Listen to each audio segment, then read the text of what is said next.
Assalamualaikum warahmatullahi wabarakatuh. Perkenalkan, saya Irza Arina Zulakiyah dari jurusan Pendidikan Guru Pendidikan Anak Usia Dini.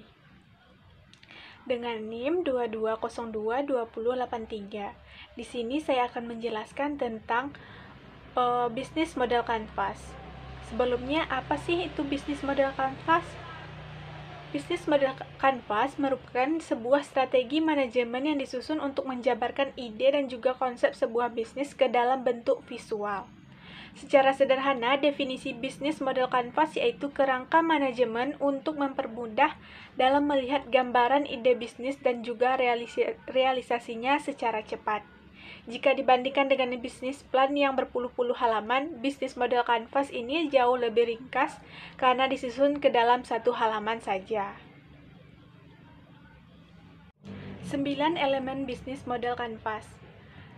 9 elemen tersebut adalah paduan untuk pelaku bisnis dalam menentukan sistem kerja perusahaan dan juga media untuk mengevaluasi kegiatan perusahaan apakah sudah berjalan sesuai sistem atau tidak.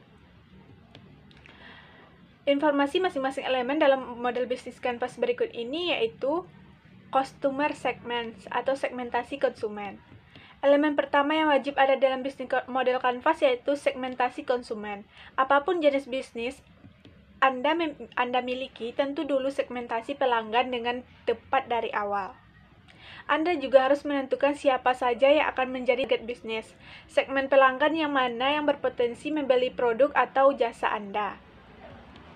Berikut adalah beberapa yang dapat dipertimbangkan dalam menentukan segmentasi produk, antara lain customer jobs, customer gain, dan customer pain. Yang kedua, value proposition atau proporsi nilai konsumen. Setelah menentukan siapa saja yang menjadi target konsumen, kemudian Anda harus tahu bagaimana bisnis Anda dapat bermanfaat untuk para pelanggan. Value proposition ini akan menjelaskan mengenai poin-poin ataupun nilai yang ditawarkan oleh suatu bisnis atau segmen konsumennya. Agar lebih detail, dengan menjawab pertanyaan bisa membantu Anda dalam menyusun value proposition yang tepat. 1. Apa saja keunggulan yang ditawarkan ke pelanggan ketika menggunakan produk Anda? 2. Manfaat apa saja yang akan diperoleh pelanggan setelah menggunakan produk? Yang ketiga, mengapa pelanggan harus memilih produk Anda dan apa yang membedakannya dari pesaing Anda? Dengan membuat value proposition, Anda dapat mengetahui apa saja manfaat yang diperoleh para konsumen saat menggunakan produk dan layanan Anda nantinya. Di sini Anda bisa menunjukkan keunggulan yang membedakan bisnis Anda dengan kompetitor. Yang ketiga, channel atau saluran. Channel adalah media interaksi antara bisnis dengan para konsumen untuk menyampaikan produk dan juga layanannya. Penentuan channel ini merupakan salah satu faktor penentu kesuksesan dalam menjalankan bisnis.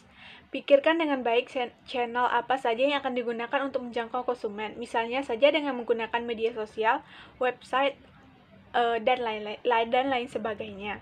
Yang keempat, customer relationship atau hubungan konsumen. Setelah mengetahui dan memahami segmentasi pasar yang sesuai dengan channel yang akan digunakan, maka sekarang adalah saatnya untuk menentukan bagaimana bisnis Anda bisa berinteraksi dengan pelanggan. Pahami bagaimana cara menjalin sebuah hubungan dengan pelanggan supaya mereka tidak mudah berpaling ke kompetitor. Contoh yang Anda dapat terapkan misalnya saja dengan memberikan potongan harga, mengadakan giveaway, atau menyediakan program membership. Yang kelima, revenue streams atau sumber pendapatan. Elemen bisnis kanvas yang satu ini menggambarkan sumber pendapatan yang berasal dari bisnis Anda. Hal ini merupakan hal yang sangat penting dan perlu dikelola dengan semaksimal mungkin. Cobalah untuk pikirkan bagaimana cara untuk meningkatkan pendapatan bisnis yang Anda rintis. Misalnya saja, selain mengandalkan sumber penghasilan utama dari penjualan produk, seiring dengan perkembangan bisnis, Anda juga dapat membuat program membership ataupun memberikan pilihan untuk upgrade kahanan dengan harga yang cenderung lebih tinggi. Pahami strategi yang dapat Anda lakukan untuk mendapatkan keuntungan lebih besar. Jangan sampai ada produk ataupun kinerja yang tidak digunakan secara maksimal. Yang keenam, ada key resource atau sumber daya. Agar tetap kompetitif dalam ranah bisnis yang Anda jalani, Anda perlu sumber daya yang sesuai guna mendukung kegiatan bisnis Anda.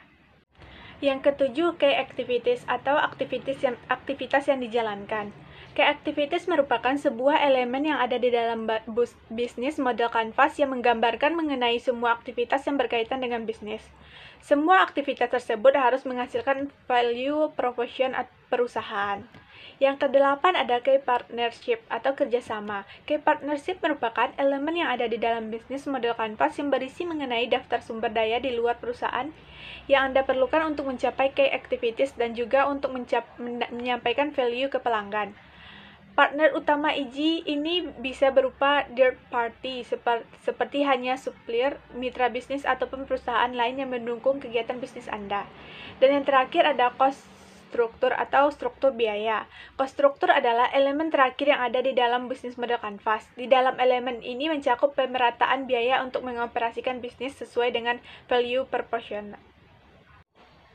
Baiklah, sekian penjelasan dari saya. Kesalahan dan kejanggalan dalam video ini mohon dimaafkan. Terima kasih sudah menyaksikan. Wassalamualaikum warahmatullahi wabarakatuh.